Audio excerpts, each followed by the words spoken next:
छोटे थे तो एक रिश्तेदार के यहाँ गए थे।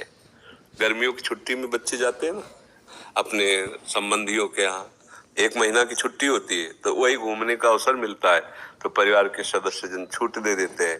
बहन के यहाँ, मौसी के यहाँ, मामा के, ऐसे। तो बहन के यहाँ गए थे, तो बहन की जो पति की बहन होती है उसे नंद कहते हैं, वो उनके यहाँ ले गई थी। तो उनके यहाँ हम गए हुए थे तो एक कमरे में देखा एक नौजवान व्यक्ति पड़ा हुआ था। वो शायद उनकी ननंद के पति थे। तो उनको पता नहीं क्या लगा, भगवान की प्रेरणा, हम तो बच्चे ही थे, तो हमें बुलाया, ऐसे नजदीक गए तो रोने लगे। उनका बच्चा अब हमारी कोई बात नहीं सुनता, तो हमें मन में है आपसे बता दें। तो शायद हमें भगवान उदाहरण देना चाहते होंगे, इसीलिए सुनवाया होगा, नहीं तो बच्चा थे, उनका कोई सपोर्ट तो कर ही नहीं सकते थे। उनका बच्चा है, जो बिल्डिंग देख रहे हो ना, ये मेरी बनवाई हुई, वो मेरी पत्नी है। और तो टाकीज के सामने मेरी चाय, समोसा, पान, इसकी दुकान थी। और मैं सुबह से शाम तक मेहनत करता। तो यही पत्नी हमारे मोजे जूते उतार करके हमें प्यार करती थी। हमारे शरीर में लकवा मार गया, अब मैं उठ नहीं सकते। बोले 2 रोटी से ज्यादा भोजन नहीं देती, और कहती ज्यादा देंगे तो बार बार शौच करोगे, हमें फेंकना पड़ेगा। बोले हमको मारती भी है, हमसे बात नहीं करती, चिल्लाते रहते हैं, हमारे सामने दूसरे पुरुष को बुलाती, बात करती ऐसा। बोले किससे कहूँ, अगर कहूँ तो ये मारेगी आकर के, कहना नहीं। तो हम बच्चे थे पर वो बात हमारे दिमाग में, हम बार बार सोचा इस विषय कि मेरे से क्यों कहा। तो शायद मुझे शिक्षा भगवान दिलाना चाहते थे, एक उदाहरण हमारे दिमाग में।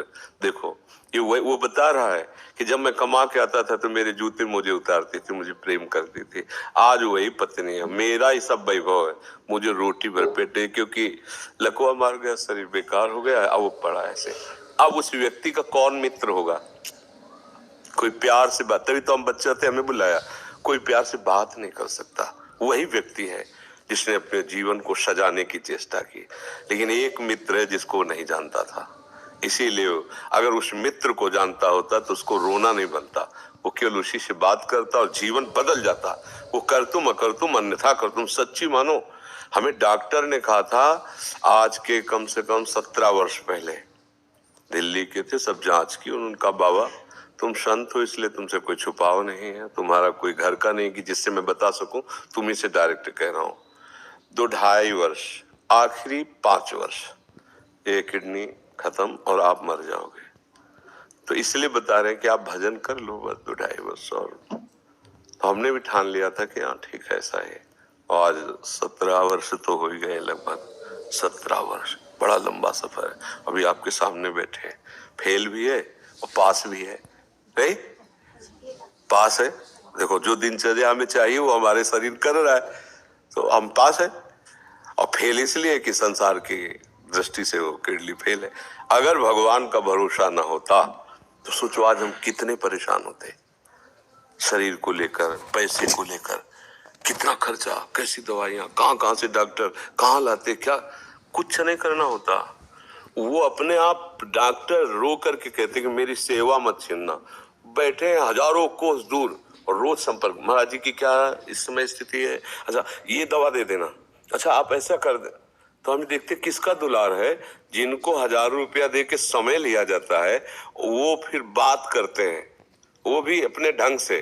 आश्चर्य की बात, वो डॉक्टर, उसे दुनिया से क्या मतलब, रुपये से मतलब है। लेकिन श्री जी, ये है प्रभु का प्रताप, हर व्यवस्था कैसी तुम्हें बताया। जब हम उनकी तरफ देखते हैं तो हजारों हाथों से दुलार करते नजर आ रहे हैं, हजारों हाथों से प्यार करते नजर आ रहे हैं। ये कैसे चलता है। अब हमें कुछ किसी से मांगना नहीं, किसी से कुछ कहना नहीं, अपने आप सब व्यवस्था होती। ये हमारी नहीं, भगवद आश्रय होने की बात है। अगर भगवद आश्रित नहीं हो तो वो अमल पत्नी होती, बच्चे होते, किसी के काम की तरह नहीं गए थे, तो क्या कहते, तेरे दिन इसे 4-5 हजार रुपए डायलिसिस के लिए चाहिए, दवाइयां चाहिए, भगवान उठा लो, ऐसे कह, पूछ लो भगवान इनको, वो कहती इनको पूछ लो। संसार का खेल ऐसा। तो ये हम कोई तुम्हें कहानी नहीं बता रहे, सच्ची बात कह रहे। अभी अंधकार है और भगवान का आश्रय ले लो, आनंदित रहोगे। आज आपको नहीं समझ में आएगा, किसान खेती बोता है तो तुरंत फसल नहीं काटने को मिलती, थोड़ा समय लगता है। ऐसे आप अपने जीवन को एक भगवान में समर्पित कर दो, नाम जप करो, रहो उसी संसार में, वैसे ही रहो। मैं नहीं कहते बाबा जी बनो, गंदे आचरण मत करो, गंदा नशा मत करो, गंदा व्यवहार मत करो, भगवान इसी से प्रसन्न हो जाएंगे। आप ज्यादा जप तप भले मत करो, पर गंदे आचरण मत करो, और भगवान का सहारा वो सब कुछ संभाल लेते हैं। बहुत